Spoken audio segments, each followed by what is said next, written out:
Social anxiety and eye contact. So the other day I was in a support group online and I saw a post from a gentleman who was talking about work and his social anxiety. And he mentioned that on the phone, he's really comfortable most times. But he said whenever he is in person with somebody, one on one, or even especially in groups, he found his anxiety got really heightened. One of the things that he said he was distracted by was eye contact. Am I making too much? Should I focus on this person or that person? And he clearly was getting sort of overwhelmed by the thought of eye contact. And that's really, really what it is. And I get it. It's if we take a look at what is social anxiety is a preoccupation with distracting thought.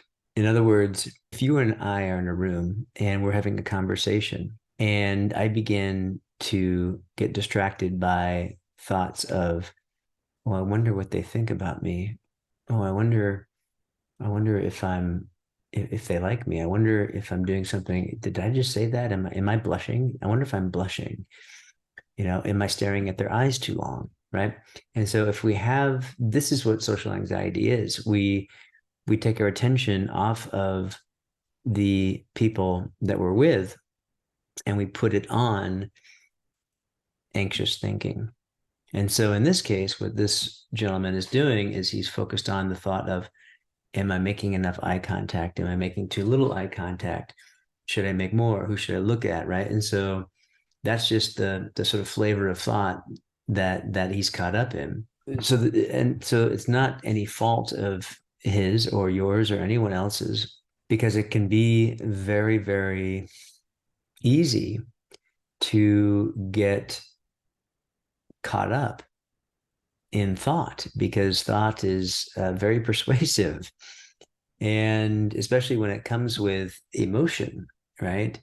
If we don't understand that the anxious feelings, the emotions, the uncomfortable feelings are actually a direct reflection of the type of thoughts that we're caught up in, and it's the fact that we are actually caught up in thought. So it's not eye contact. It's not that you're making too much eye contact or too little or not enough. It's that you're caught up in thought, and that is what's creating the anxiety. And of course, these things compound on themselves. So when we get caught up in thought, we might, for a fraction of a moment, turn and see the response of the person in front of us who intuitively knows that we're caught up in thought and not paying attention to them. And so they begin to kind of maybe look uncomfortable, or they reflect back to us our own anxiety, our own uncomfortable feelings. What does that do to us? Well, that compounds our anxiety because it confirms what we think our fearful thinking is telling us. And so this is quite normal. One of the biggest distinctions we can make when we are actually caught up in anxious thinking and when we're not. And thankfully, there's a surefire way to know when we are caught up in anxious thinking. We feel anxious, right? One of the ways that I really, really love helping my clients, whatever challenge they're going through with their social anxiety, I find that conversational hypnotherapy is one of the best ways for me personally to help a person transcend their anxiety and begin to build a different relationship with it. There was a famous hypnotherapist named Milton Erickson, and he was quoted as saying that the reason his patients come to see him is because they've fallen out of rapport with their unconscious mind. And I believe that that's really what most of us are dealing with when we're looking at our challenges, our problems, our pains, our symptoms, our issues.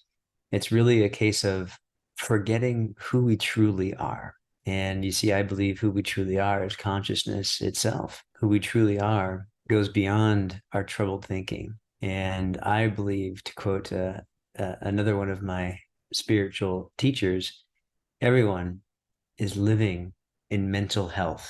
They just don't realize it yet. And so once again, if you find yourself anxious in a situation, whether it's eye contact, or feeling less than, or not feeling like you're good looking enough, whatever it is for you, I invite you to step back and reflect on the fact that what you're actually up against is a preoccupation with thought.